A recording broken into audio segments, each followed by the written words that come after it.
Good evening, I'm Camelia and this is Kini News. Anwar has commented on the issue involving a US academic making pro-Israel remarks at When asked for comments today, he said the professor should not have been brought as a visiting professor in the first place.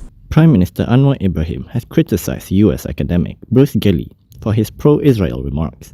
He described Gilley as a mediocre scholar who should not have been brought in as a visiting professor in the first place. He said this in response to the Portland State University's political science professor's accusation against local politicians of advocating for a second Holocaust against the Jews during a speech at University Malaya on April 23rd. Gilley had made the remarks during his keynote address at a lecture titled "Will Malaysia Become an Active Middle Power?" Following the uproar over Gilley's comments, Higher Education Minister Zamri Abdul Kadir cancelled all programs and activities involving him and ordered a probe.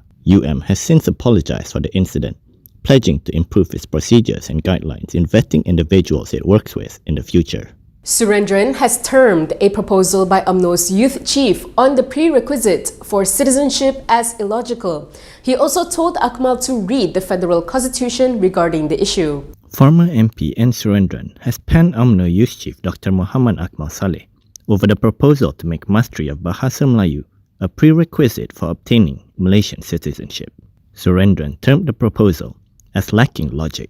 He said Malaysian citizenship is determined at the time of birth and dependent on the nationalities of the parents. The lawyer also suggested Akmal read the federal constitution in order to hone his knowledge regarding citizenship.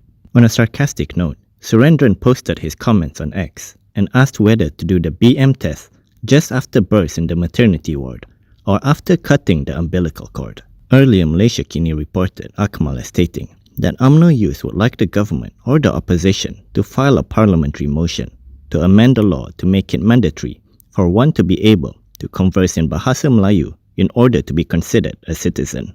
Akmal was responding to a recent case where an immigration officer refused to renew a local woman's passport in Penang as she could not speak the national language. MCA was back in the headlines today with DAP's Tioni Ching calling on them to be more mature. This came after MCA Youth Chief Ling Tiang Soon shared a video from 2022 of DAP's candidates in the by-election deriding BN on his social media. DAP National Publicity Secretary Tioni Ching has urged MCA leaders to act more maturely in criticizing the government candidate for the Kuala Kubu Baru by-election, Pang Sok Tau. Teo said this in response to MCA Youth Chief Ling Tiang Soon, who had shared an old video of Pang deriding BN on his social media. In a post on Facebook, Teo said this video is not a new one and not Pang's speech in Kuala Kubu Baru. She said the speech, which is deliberately made viral now, was made in Kulai, Johor when Pang was campaigning for her in 2022.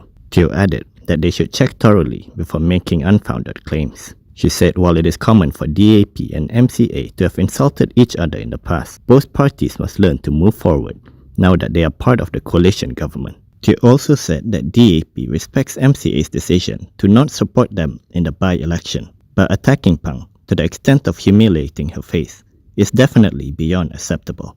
Earlier, while sharing the video, Ling had claimed that Pang's speech was made in Kuala Kubu Baru and tagged UMNO Supreme Council member Lokman Nur Adam, who yesterday asked MCA to state its position in the coalition government. Ling said until now, DAP is still criticizing BN and blaming everything on them. He had also reiterated MCA's position not to campaign for the DAP candidate. Before we move on, we're excited to announce our new Malaysia Kini WhatsApp channels. Now you can get the latest news delivered straight to your phone in English, Bahasa Malaysia, or Chinese. Join the channel for your preferred language and share it with your friends and family. Now on to the next story.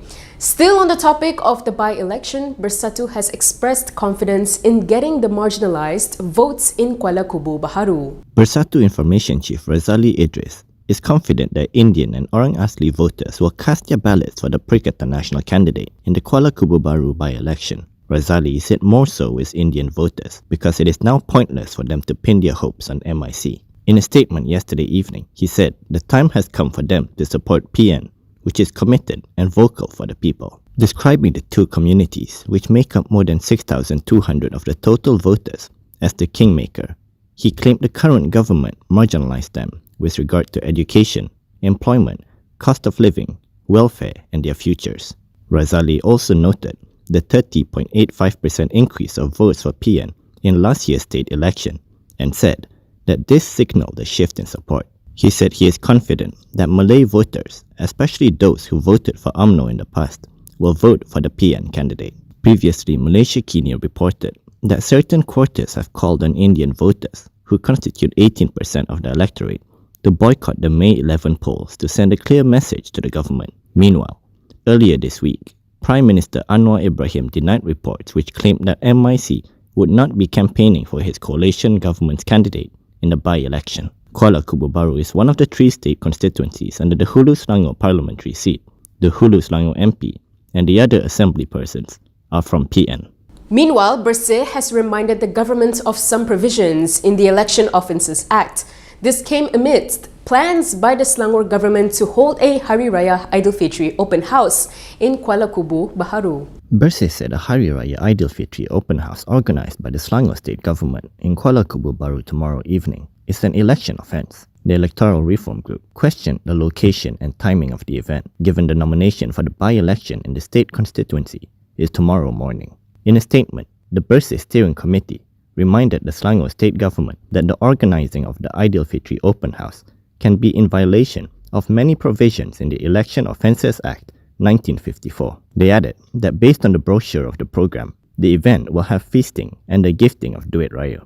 The group highlighted that feasting during an election is an offence under Section 8 and giving money to voters is an offence under Section 10 of the Act. With this, Bersih urged the Selangor state government to not use the event as a platform to introduce the government candidate for the by-election and campaign by installing flags and other campaign materials, since the open house is organized with state funds.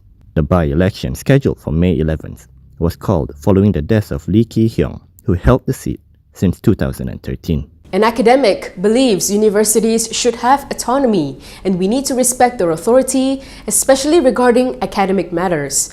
However, he said they should also screen programs to avoid unnecessary controversies.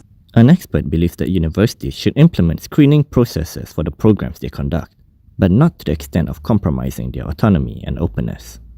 International Islamic University Malaysia senior lecturer Abu Hafiz Salihuddin said this should be done to avoid controversies, especially involving sensitive issues and national policies.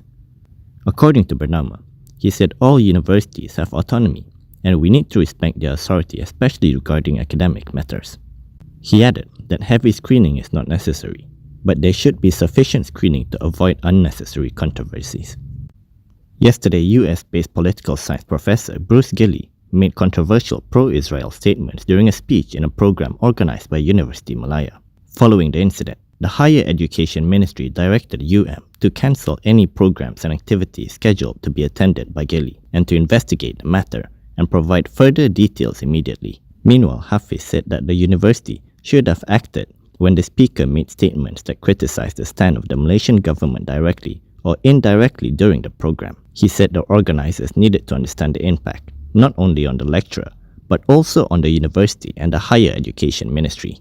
He said this is a big lesson when it comes to a very sensitive matter, like inviting those with a pro-Israel background, and it should not be repeated. He added that it is a lesson which shouldn't happen again in any university in Malaysia.